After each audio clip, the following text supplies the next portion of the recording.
ಓಂ ಆಂಜನೇಯಾಯ ನಮಃ. ಹೊಸ ವರ್ಷದ ಶುಭಾಶಯಗಳು. ಈಗ ಕುಂಭರಾಶಿಯ ಬಗ್ಗೆ ನೋಡೋಣ.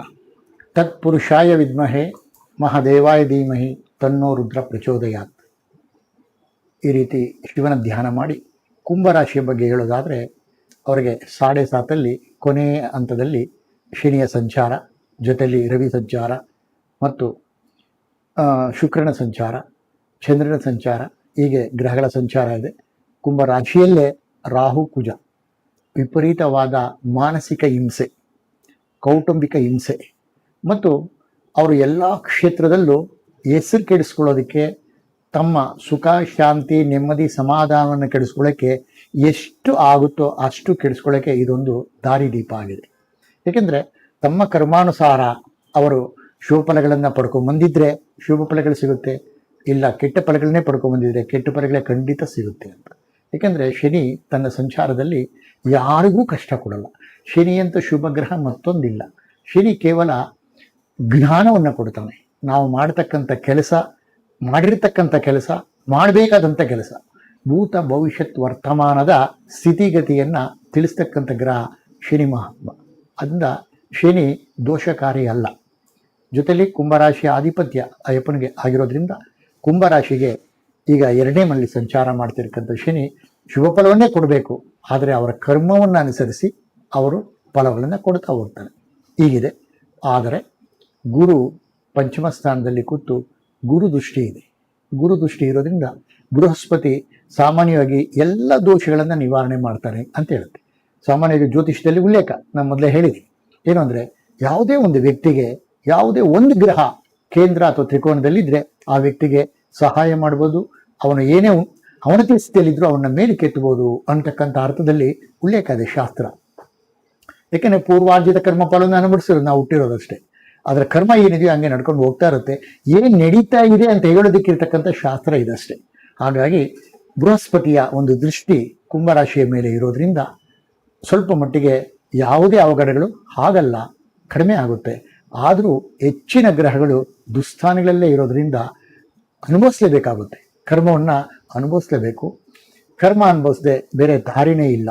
ಆದ್ದರಿಂದ ಕುಂಭರಾಶಿಗೆ ಸ್ವಲ್ಪ ಮಟ್ಟಿಗೆ ಈ ಗುರು ಬದಲಾವಣೆ ಆದಮೇಲಂತೂ ಉಚ್ಚ ಸ್ಥಾನಕ್ಕೆ ಗುರು ಬರ್ಬೋದು, ಆದರೆ 6ನೇ ಮನೆ ಅಲ್ಲಿಂದ ಸ್ವಲ್ಪ ಮಟ್ಟಿಗೆ ಇನ್ನೂ ಅತಿಯಾದ ಒಂದು ತೊಂದರೆ ಆಗ್ಬೋದು ಅಥವಾ ಒಳ್ಳೇದಾಗ್ಬೋದು. ಮತ್ತು ದಶಾಭುಕ್ತಿಗಳು, ಅವರ ಏನು ಜನ್ಮ ಜಾತಕದಲ್ಲಿ ದಶಾಭುಕ್ತಿ ಇದೆ ಅಲ್ಲಿ ದಶಾನಾಥ ಚೆನ್ನಾಗಿಲ್ಲ ಮತ್ತು ಲಗ್ನಾಧಿಪತಿ ಚೆನ್ನಾಗಿಲ್ಲ ಮತ್ತು ಮುಕ್ತಿನಾಥನೂ ಚೆನ್ನಾಗಿಲ್ಲ ಅಂದಾಗ ನಿಜವಾಗ್ಲೂ ಅವರು ಹಿಂಸೆಗೆ ಒಳಗಾಗ್ತಾರೆ.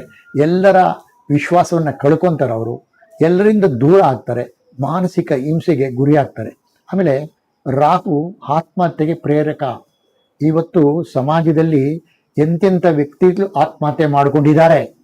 ಅದು ಸಿದ್ಧಾರ್ಥ ಇರ್ಬೋದು, ಡಿ.ಕೆ. ರವಿ ಇರ್ಬೋದು, ಅಥವಾ ಒಬ್ಬ ಪೊಲೀಸ್ ಆಫೀಸರ್ ಇರ್ಬೋದು, ಮತ್ತೆ ಸಿ ಜೆ ರಾಯ್ ಅವ್ರೇನು ಆತ್ಮಹತ್ಯೆ ಮಾಡ್ಕೊಂಡ್ರು. ಇದಕ್ಕೆ ನಿಜವಾಗ್ಲೂ ಪ್ರೇರಣೆ ರಾಹು. ರಾಹು ಏನು ಗ್ರಹ ಮಾಡ್ತಾನೆ ಅಂದರೆ, ಸೊತ್ತೋಗ್ಬಿಡು, ನೀನಿರ್ಬೇಡ, ಬೇಡ ಬೇಡ, ಈ ಮನಸ್ಸನ್ನು ಕೊಡ್ತಾನೆ. ಈ ಮನಸ್ಸನ್ನು ಕೊಡ್ತಾನೆ. ಯಾರ್ಯಾರಿಗೆ ಅಷ್ಟಮದಲ್ಲಿ ರಾಹು ಇದ್ದಾನೆ, ಯಾರ್ಯಾರಿಗೆ ಅಷ್ಟಮದಲ್ಲಿ ರಾಹು ಸಂಚಾರ ಆಗ್ತಾ ಇರುತ್ತೆ, ಯಾರಿಗೆ ರಾಹು ದಿಸೆ ನಡೀತಾ ಇರುತ್ತೆ, ಆ ರಾಹು ದುಸ್ಥಾನದಲ್ಲಿದ್ದಾಗ ಇವತ್ತು ಸಮಾಜದಲ್ಲಿ ಯಾವುದೇ ಕ್ಷೇತ್ರದಲ್ಲಿ ಆತ್ಮಹತ್ಯೆ ಮಾಡಿಕೊಳ್ತಕ್ಕಂಥ ವ್ಯಕ್ತಿಗಳಿಗೆ ರಾಹು ಪ್ರೇರಣೆಯನ್ನು ಕೊಡ್ತಾನೆ. ಆದರೆ ಗುರುದೃಷ್ಟಿ ಇದ್ದಾಗ ಅದು ಸ್ವಲ್ಪ ಮಟ್ಟಿಗೆ ದೂರ ಆಗುತ್ತೆ ಅಂತಕ್ಕಂಥ ಅಂಶವನ್ನು ಆಧರಿಸಿ ನಾವು ಜ್ಯೋತಿಷ್ಯ ಶಾಸ್ತ್ರವನ್ನು ಸಮರ್ಥನೆ ಮಾಡ್ಬೋದು. ಒಟ್ಟಾರೆಯಾಗಿ ಒಂದು 60 ಭಾಗ ಕುಂಭರಾಶಿಗೆ ಒಂದು ಶುಭ ಫಲವನ್ನು ನಿರೀಕ್ಷೆ ಮಾಡ್ಬೋದು. ಕುಂಭರಾಶಿಯಲ್ಲಿರ್ತಕ್ಕಂಥ ರಾಹು, ಸಪ್ತಮದಲ್ಲಿರ್ತಕ್ಕಂಥ ಕೇತು, ಸರ್ಪದೋಷ, ಹಾಗೂ ರಾಶಿಯಾಧಿಪತಿಯಾದ ಶನಿ 2ನೇ ಭಾವದಲ್ಲಿರ್ತಕ್ಕಂಥದ್ದು. ಇದು ಒಂಥರ ಮಾರಕ ಸ್ಥಾನ ಅಂತ ಹೇಳ್ತೀವಿ. 7 ಶನಿಯಲ್ಲಿ 2ನೇ ಹಂತದಲ್ಲಿರ್ತಕ್ಕಂಥವ್ರಿಗೆ ಏನೂ ತೊಂದರೆ ಕೊಡೋದಿಲ್ಲ. 1ನೇ ಹಂತದಲ್ಲಿರ್ತಕ್ಕಂಥವ್ರಿಗೆ 30 ವಯಸ್ಸು ಕೆಳಗೆ ಇರ್ತಕ್ಕಂಥವ್ರಿಗೆ ದುಷ್ಪರಿಣಾಮಗಳು ಬೀರುತ್ತೆ. ಮಾರಕ ದೋಷ ಅಂತ ಹೇಳ್ತೀವಿ. ಕೋರ್ಟು ಕಚೇರಿ ಅಲಿಯುವಂಥದ್ದು, ಕುಟುಂಬ ಅಂದರೆ ಫ್ಯಾಮಿಲಿ ಬಿಟ್ಟು ಬಹುದೂರದಲ್ಲಿ ಕೆಲಸ ಕಾರ್ಯ, ಫ್ಯಾಮಿಲಿಯಿಂದ ಅನಾನುಕೂಲಗಳು ಮತ್ತು ಮಾರಕ ದೋಷಕ್ಕೆ ಒಳಗಾಗುವಂಥದ್ದು. ಯಾರೋ ಮಾಡಿರ್ತಕ್ಕಂಥ ತಪ್ಪುಗಳು ಇವರು ಅನುಭವಿಸ್ತಕ್ಕಂಥ ಶಿಕ್ಷೆ ಅನುಭವಿಸ್ಬೇಕು. ಇದೆಲ್ಲ ಕೂಡ ಕುಂಭರಾಶಿ ಮೇಲೆ ದುಷ್ಪರಿಣಾಮ ಬೀರುತ್ತೆ. ಮತ್ತು ಗುರು ಬಲದಿಂದ ಕೆಲವೊಬ್ಬರಿಗೆ ಅದು ಪರಿವರ್ತನೆ ಆಗಿರುತ್ತೆ, ಕೆಲವೊಬ್ಬರಿಗೆ ದಶಾಭುಕ್ತಿ ಅನಾನುಕೂಲವಾಗಿದ್ದಿದ್ರೆ ಇದೆಲ್ಲ ಕೂಡ ನಡೆಯುವಂಥದ್ದಾಗಿರುತ್ತೆ.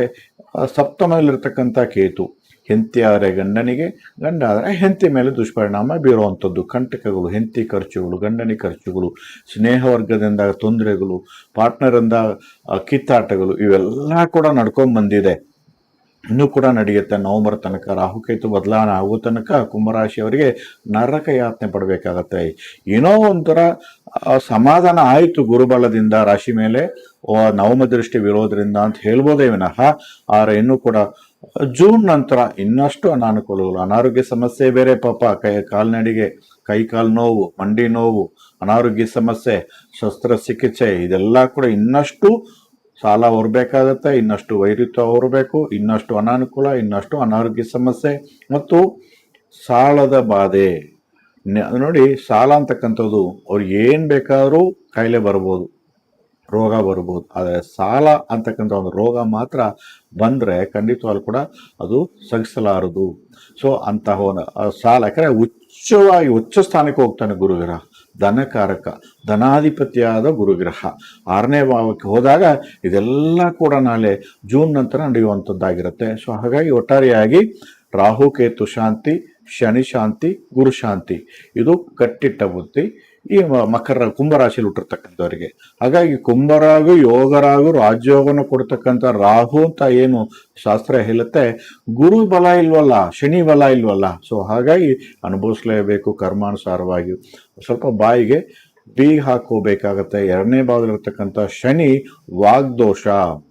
ನೀವೇನಾದರೂ ಹೊರಗಡೆ ಹೋದ ಅಂತ ಸಂದರ್ಭದಲ್ಲಿ ಏನಾದರೂ ಹೋಗ್ಬೇಡ್ರಪ್ಪ, ಅದು ನಡೆಯುತ್ತೆ ಇದು ನಡೆಯುತ್ತೆ ಅಂತಂದ್ರೆ ಅದು ಹಾಗೆ ನಡೆದು ಹೋಗುತ್ತೆ. ವಾಗ್ದೋಷ ನಿಮ್ಮ ಮೇಲೆ ದುಷ್ಪರಿಣಾಮ ಬೀರುತ್ತೆ. ಯಾಕಂದರೆ 2ರಲ್ಲಿ ರಾಹು ಇದ್ರೆ, 2ರಲ್ಲಿ ಶನಿ ಇದ್ರೆ ನುಡಿದಂತೆ ನಡೆಯುವಂಥದ್ದು. ಕೆಟ್ಟದು ಒಳ್ಳೇದಲ್ಲ, ಕೆಟ್ಟದು ನುಡಿದಂತೆ ನಡೆಯುವಂಥದ್ದು. ಏನು ಮಾತಾಡ್ತಿರೋ ಅದರಂತೆ ನಡೆಯುವಂಥದ್ದು. ನಾಳೆ ದಿನ ನಿಮ್ಗೆ ಏನಾರು ಹಂಗೆ ಮಾಡ್ತೀನಿ, ಹಿಂಗೆ ಮಾಡ್ತೀನಿ, ನೋಡಿ ಹಾಗೆ ಮಾಡ್ತೀನಿ ಅಂತಂದ್ರೆ ಅದು ಹಾಗೆ ನಡೆದೋಗುತ್ತೆ. ಅದು ನಿಮ್ಮ ಮೇಲೆ. ಸೊ ನೀವು ಮಾಡದೇ ಹೋದ್ರೂ ಕೂಡ, ಯಾರೋ ಒಬ್ರು ಮಾಡಿದ್ರು ಕೂಡ, ನೀವು ಹೇಳಿರೋದ್ರಿಂದ ಅದು ನಿಮ್ಮ ಮೇಲೆ ದುಷ್ಪರಿಣಾಮ ಬೀರುತ್ತೆ.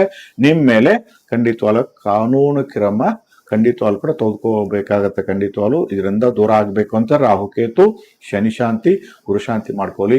ಇಡೀ ವರ್ಷ ನಿಮಗೆ 5, 6 ಈ ಸಂಖ್ಯೆ ಬಳಕೆ ಮಾಡಿ, 5, 14, 23, 6, 15, 24 ನೀಲಿ, ಬಿಳಿ, ಹಸಿರು ಬಣ್ಣಗಳನ್ನು ಬಳಕೆ ಮಾಡಿ ಓಂ ಶಂ ಶನೀಶ್ವರಾಯ ನಮಃ, ರಾಹುವೇ ನಮಃ, ಕೇತುವೆ ನಮಃ, ಓಂ ಗುಂ ಗುರುವೇ ನಮಃ ಅಂತಕ್ಕಂಥ ಮಂತ್ರಗಳು ಯಥೇಚ್ಛ ಪಠನೆ ಮಾಡಿಕೊಳ್ಳಿ. ನಿಂತ ಜಾಗದಲ್ಲಿ, ಕುಂತ ಜಾಗದಲ್ಲಿ, ಪ್ರಯಾಣ ಮಾಡುವಂಥ ಸಂದರ್ಭದಲ್ಲಿ ಮಾಡಿ ತಕ್ಕ ಮಟ್ಟಿಗೆ ಕೆಡುಕನ್ನ ಕಡಿಮೆ ಮಾಡುವ ಪ್ರಯತ್ನ ಮಾಡಿ ಅಂತ ಹೇಳ್ತಾ ಈ ಒಂದು ಕುಂಭರಾಶಿ ಫಲ ಹೀಗಿರುತ್ತೆ. ಸೊ ಕುಂಭರಾಶಿಯವರಿಗೆ ಎಲ್ರಿಗೂ ಕೂಡ ಶುಭವಾಗಲಿ. ನಮಸ್ಕಾರ.